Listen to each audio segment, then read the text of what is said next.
Thank you, Mr. Speaker. Mr. Speaker, this special motion is unprecedented but contemplated by the Constitution, and I support it.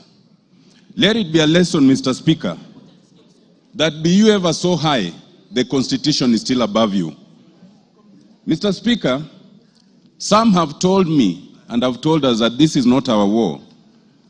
But, Mr. Speaker, they do not know that in circumstances of combat, a bystander is at greater risk than a combatant. You must choose your side. And I've chosen, Mr. Speaker, after listening to the display of jingoism by the Deputy President, after listening to the self-entitlement for 2.5 hours, after listening to the disdain of governance institutions, this parliament and the courts, after listening to the DP threatening that parliament and the courts should know that it's not easy to remove a deputy president who had 7.2 million votes.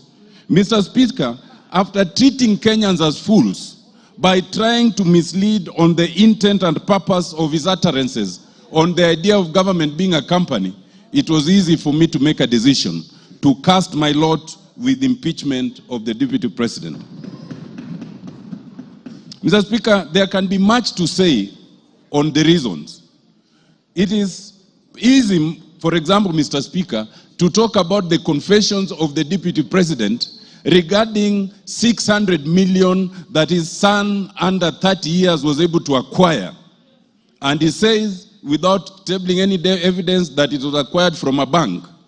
But he admits, Mr. Speaker, more importantly, two things. One, that the property in issue was government property irregularly acquired without the usual procurement processes. He also admits, Mr. Speaker, that the son was able to be given, a moratorium of 1 year not to pay anything while enjoying the proceeds. And the DP thinks there's nothing wrong with that. It is for good reason that the anti-corruption laws in this country do not limit themselves to the individual. They go to the spouse and the children. It is for such reasons. Mr. Speaker, it is also interesting that the DP admits to abuse of office. How does it do that? The DP admits to abuse of office on the issue of KEMSA. It is important, and this bears repetition, that the evidence tabled by the Honorable Mutuse includes an affidavit by Dr. Mulwa. That affidavit at paragraph 5 is very instructive, and it says that the DP's phone calls was aimed at interfering and covering procurement irregularities. And that is on a direct affidavit. But more importantly, if you look at page 69, you will see the SMSs. And that SMS, the son of the Deputy President, Dr. Rigathi, has the courage to say that there is a document for His Excellency we are trying to collect, not for himself, not for any other company, for His Excellency. And the fact, Mr. Speaker, that the DP admits to these processes and sees nothing wrong with it is a very serious matter of integrity. But, Mr. Speaker, I'll not speak to all those two. I'll speak to a more fundamental fact. The blatant justification of discrimination and insightful utterances against Kenyans. That is where I want to focus, Mr. Speaker. Mr. Speaker, in this, the DP and they have gone through the documents. There are various clips where the DP repeats this, that Kenya is a company and those who did not vote for Kenya Kwanza are not entitled to enjoy the proceeds from that company. What worries me, Mr. Speaker, is that with a straight face, the DP could appear on live television and justify these utterances. How does he justify it? He says that he is entitled to do that because there are some partisan political agreements or promises that were made. What does that mean? The DP elevates promises at a political party level above the National Cohesion and Integration Act, Section 13.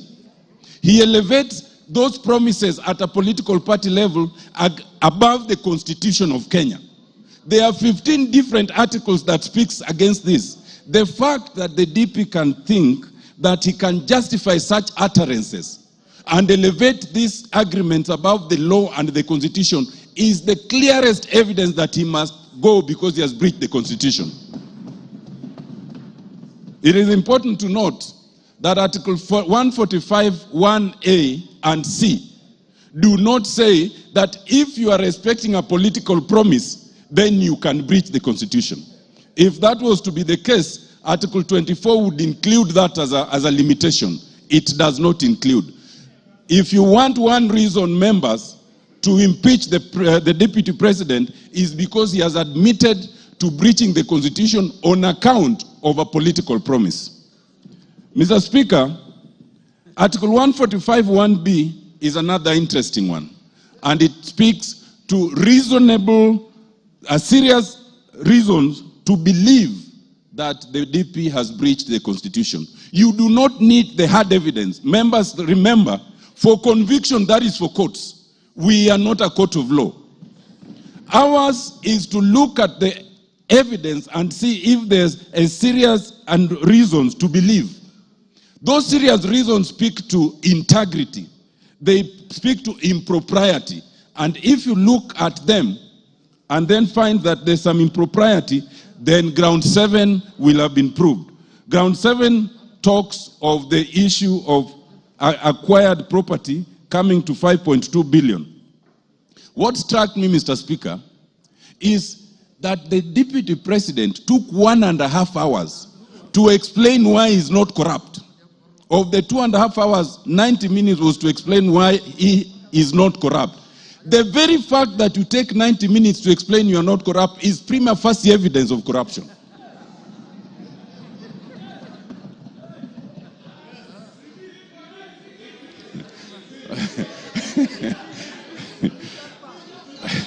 Mr. Speaker, for one who is not corrupt, you can explain it in a sentence, period.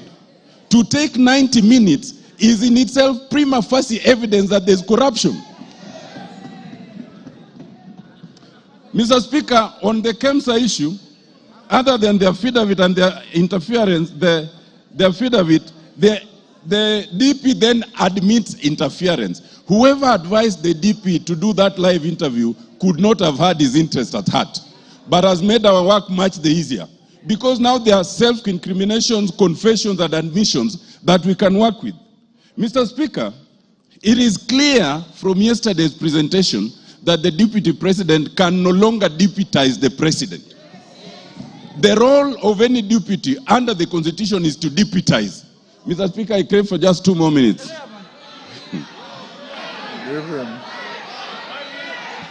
So that, Mr. Speaker, even the fact, Mr. Speaker, it is not a ground of the impeachment by Honorable Mwangi Mutuse. But it has become a clear ground from yesterday's interview that the DP is incapable of deputizing the president. And if we needed an independent ground, that is very clear. It is also clear that the DP can no longer be part of a cabinet. It is a basic rule in terms of labor law. If you cannot work with your boss, if you cannot insubordinate your boss, if one person is to go, is the subordinate, not the boss. Mr. Speaker,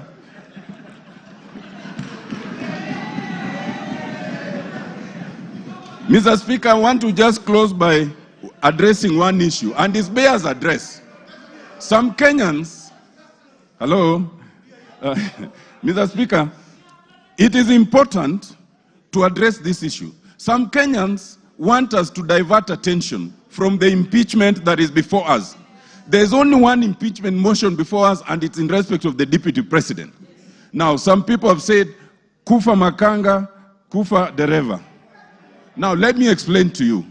First of all, when you say Kufa Ndereva, Kufa makanga, you must remember that in that bus there are passengers. And those passengers can die if you are reckless. In this case, those passengers are Kenyans. We as parliament must navigate that issue so carefully that the passengers called Kenyans remain safe. Mr. Speaker, that is extremely important. Why? We are in a very unique position where we have a president and a deputy president, but we do not have an IBC. If anything happens right now, as we are going to, if we impeach the deputy president as we want to, as we need to, the position can be filled even without an IBC. But if there is no president and there is no deputy president, only the speaker can act for 60 days. Within those 60 days, there must be an election. We cannot currently have an election because we have no IBC. To have IBC commissioners, you need a president to nominate the board that will select them. Once the board is nominated and they propose a name, then the name must be forwarded again to us, and it's only the president who can nominate them. In other words, if you say Kufa Ndereva, Kufa Makanga, you want absolute turmoil for all the Kenyans to die in that accident. That would be a very reckless act. Mr. Speaker, I am convinced, having looked at the deputy president, having listened to him, that the deputy president is not remorseful. He is not sorry for any utterances. He is not prepared to change. He is a man who must be saved from himself by impeachment. Thank you, Mr. Speaker. I support.